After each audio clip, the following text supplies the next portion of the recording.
एक फालतू पड़े बैग की मदद से करेंगे पूरे घर की सफाई, वो भी मिनटों में, बगैर थके बगैर रुके।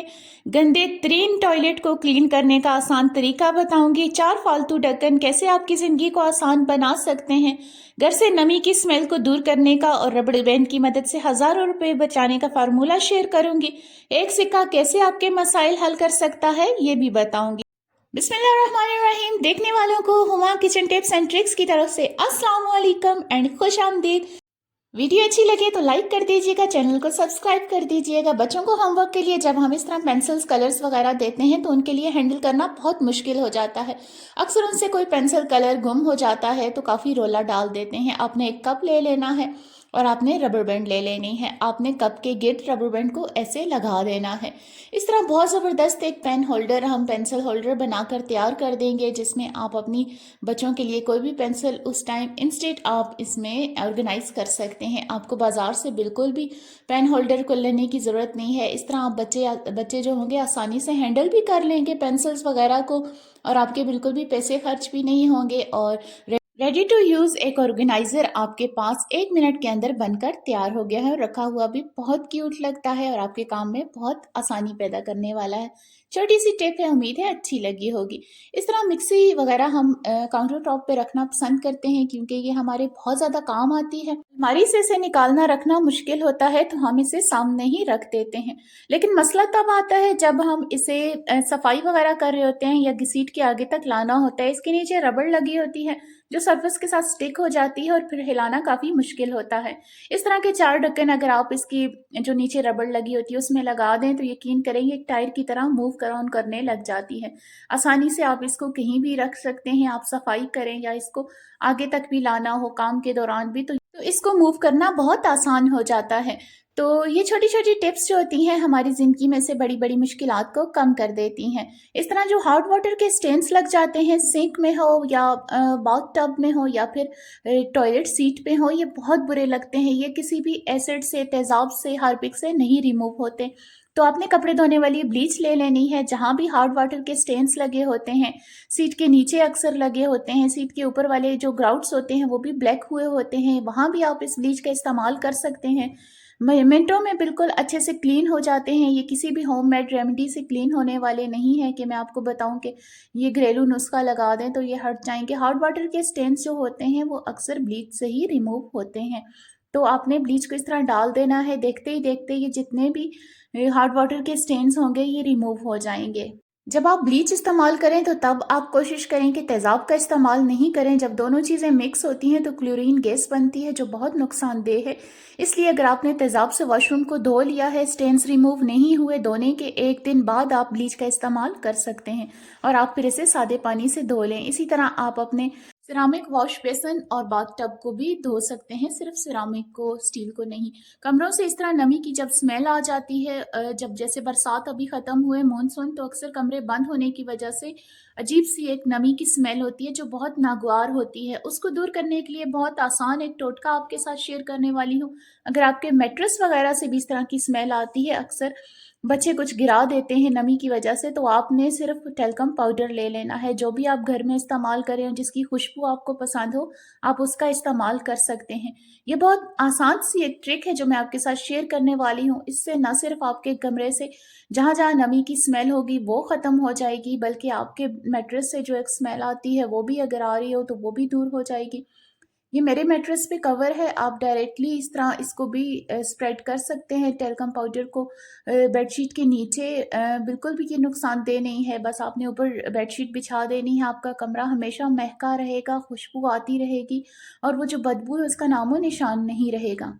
सेल हो, ये जो बैटरीज वगैरह होती हैं, ये कुछ अर्सा इस्तेमाल के बाद काम करना छोड़ देती हैं। ये रिमोट में हो या वॉल क्लॉक वगैरह में हो तो इनको कुछ अरसे बाद दोबारा से इस्तेमाल करने के लिए या तो हम इसे धूप पे रखते हैं, रिचार्ज करते हैं, या फेंक देते हैं, न्यू ले आते हैं। लेकिन मैं जो आपके साथ ट्रिक शेयर करने वाली हूँ, आपको बिल्कुल भी इन बैटरीज को फेंकने की ज़रूरत नहीं है, न्यू लाने की ज़रूरत नहीं है, और ना ही बाज़ लोग इसे चबा लेते हैं, ना ही चबाने की ज़रूरत है। बहुत आसान और बहुत आजमुदा सी एक मैं ट्रिक आपके साथ शेयर करने वाली हूँ जो बहुत आपके काम आने वाली है। आपने इन बैटरीज़ को निकाल देना है। अक्सर इसे हम धूप पे भी रख देते हैं, जिसकी वजह से इसके इलेक्ट्रॉन्स जो होते हैं वो चार्ज हो जाते हैं और ये कुछ अर्सा और काम कर देती हैं। इसके बजाय आपने ये सिक्का ले लेना है, अक्सर पॉकेट में पड़ा होता है। तो आपने इन बैटरीज़ को लेकर इस पे थोड़ा-सा रब करना है हल्का-सा। ये जो इसकी उभरी हुई साइड है ना, आपने इसको सिक्के पे रब करना है। इससे जो इसके इलेक्ट्रॉन्स की मूवमेंट होती है, ये दोबारा हो जाती है और ये दोबारा से काम करने लग जाते हैं। अब आपको बिल्कुल भी इन बैटरीज़ को फेंकने की ज़रूरत नहीं है, आपको न्यू बाय करने की ज़रूरत नहीं है, आप इसे दोबारा लगा लें, ये बहुत लंबे अरसे तक इंशाल्लाह चलेंगी। अब आप देख सकते हैं रिमोट को चेक भी आप कैमरे में कर सकते हैं, ये काम करता है कि नहीं। इसके आगे से फ्लैश लाइट ऑन होती है, जब आप इसे कैमरे में चेक करते हैं, तो इसके अंदर से एक हल्की-सी लाइट जो आपको विज़िबल हो रही होगी कैमरे में, तो इसका मतलब है कि ये दोबारा से चलना स्टार्ट हो गए हैं। इस तरह के मेश बैग्स जो होते हैं, फाइबर बैग्स हमारे घर में अक्सर पड़े होते हैं, सौदा वगैरह के साथ आ जाते हैं।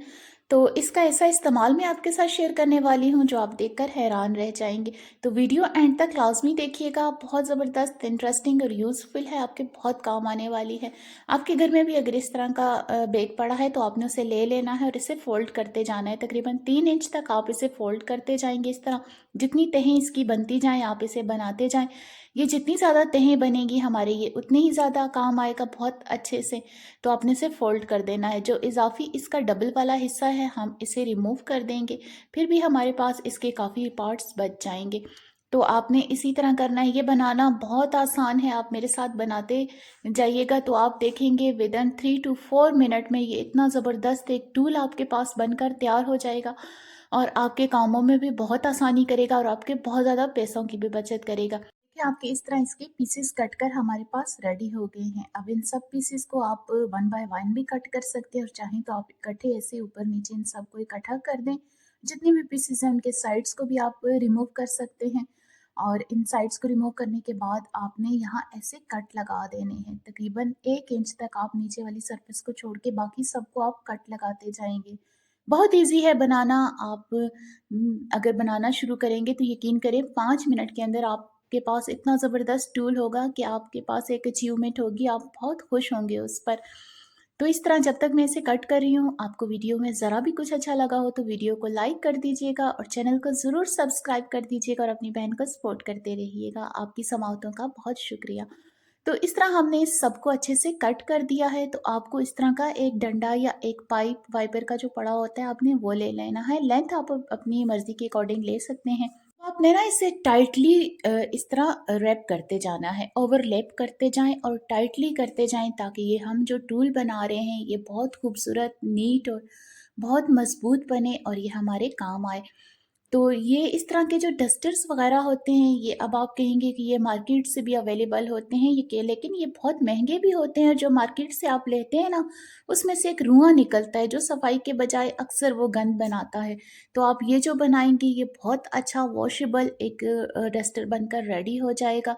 तो बनाया भी आपने, ज़ीरो कॉस्ट है और ख़ुद बनाया है, आपकी एक अचीवमेंट भी है और आपके पैसे भी नहीं लगे। तो इस तरह छोटे-छोटे जो हम बना लेते हैं चीज़ें ना, तो ये हमारे बजट पे बहुत इफ़ेक्ट करती हैं, काफ़ी पैसे इससे बच जाते हैं जो हम दूसरी अपनी ज़रूरतों पे, अपनी खुशियों में ऐड कर सकते हैं।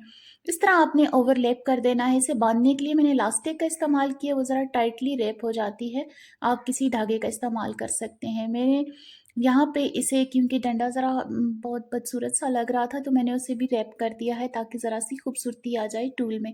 तो ये बहुत क्यूट सा एक बनकर टूल तैयार हो गया है और बहुत ही एक काम का टूल बना है। इसे जब ये गंदा हो जाए आप इसे दोबारा वॉश कर सकते हैं। ये 2 पीसेस बच गए हैं क्योंकि मेरे पास ये जो डंडा था, स्टिक थी, इसकी जो लंबाई थी कम थी। आप इसे भी इस्तेमाल कर सकते हैं। आप एक वाइपर का पाइप वगैरह ले लें या डंडा ले लें तो वो आपके पास इतना बड़ा बन जाएगा कि आप अगर छत से जाले वगैरह उतारना चाहें या अपने फ़ैन वगैरह को क्लीन करने चाहें, तो बहुत ईज़िली इससे क्लीन हो जाएगा। एक अच्छा-सा मज़बूत-सा लंबा-सा डस्टर बनकर तैयार हो जाएगा।